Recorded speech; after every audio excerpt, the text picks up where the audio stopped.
Hi everyone, welcome back to my channel. I'm yet again back with another tutorial video for you guys today on App Guide, and in today's video I'm going to show you how you can log into your Mercari account. So if you want to be on the Mercari app in order to buy or sell any sort of items and want to declutter and are wondering how you can exactly log into your account, don't worry, because I'm going to show you how easily this can be done. So for this, first of all, head over to the Mercari app that you have downloaded on your mobile device. Open up the app. As soon as you open up the app, you will land on an interface that looks like this, where you can see that on the top right corner there's a login button. So tap on the login button.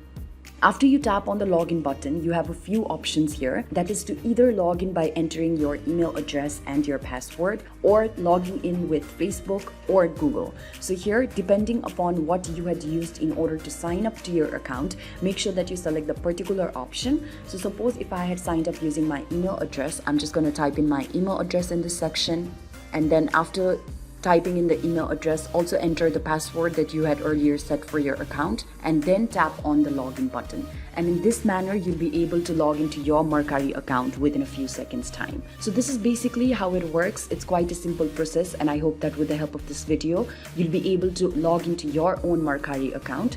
If you do so, do let us know in the comment section below. And don't forget to give this video a big thumbs up, share, subscribe to our channel, and also hit that bell notification so that you get notified each time that we come up with a new tutorial video. Thanks for watching, you guys. I'll see you around next time.